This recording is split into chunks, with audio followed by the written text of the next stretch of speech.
what do you think with all of this? It's becoming very mainstream now. They're reporting on this on Fox News, CNN. You're at a mainstream station yourself now, and you're reporting on this. Yeah, you're right. It is becoming mainstream. So we went from um, uh, newspapers, television stations, the local eyewitness anchor sort of snickering as Hmm. they talked about a UFO sighting and, oh, little green men from Mars. And that all changed probably. Well, there were some exceptions. I think it was Miles O'Brien on CNN always took the issue rather seriously. Even Larry King Yeah. later started to take it seriously. But for the most part, it was sneered and snickered at. And then, of course, in December of 2017, in that article in the New York Times about the Advanced Aerial Threat Identification Project and Leo Elizondo Hmm. blowing the whistle. And then we had the Tic Tac UFO video from the was it the F-16, the Tomcat Yep. uh, gun gun camera. Uh, that's seems to be the horizon marker, if you will, when everything changed in terms of the tone by the mainstream media. And then, but then it seems to have reverted back a little bit. So it's always two steps forward, one step back, a couple of steps sideways. Meanwhile, though, the Pentagon, uh, is seems to be giving all the appearance of taking this seriously. They just, I guess it was part of the Defense Appropriations Act. They were required um, to create this. It's called the All Domain um, Anomalous Resolution Office, ARROW. Uh-huh.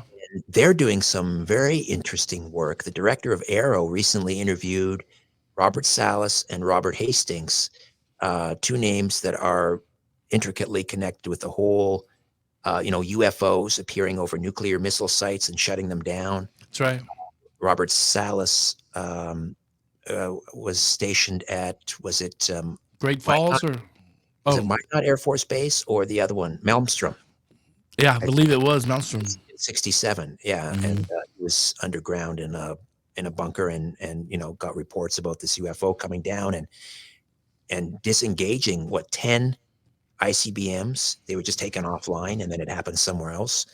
So, Hmm. this I mean, for Arrow now, the director of Arrow to be, like, getting testimony from Hastings and Salas, this is getting very interesting.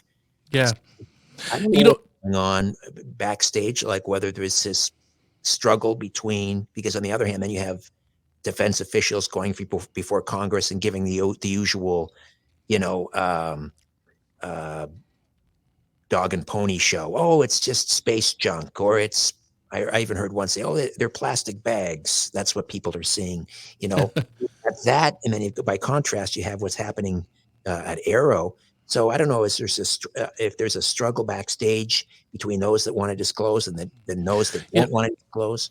what I think about this too, and I think about how far we've come, and yet we still haven't gotten any kind of full disclosure on this matter. But I do think that the reason we're hearing more from the government side of things, Richard, is it's about controlling the narrative. To me, I think about whoever gets to this disclosure issue first, whether it's the Department of Naval Intelligence, or if it's the Central Intelligence, or if it's the Department of Defense or U.S. Navy, or maybe it's the ETs themselves, or whatever group that's out there.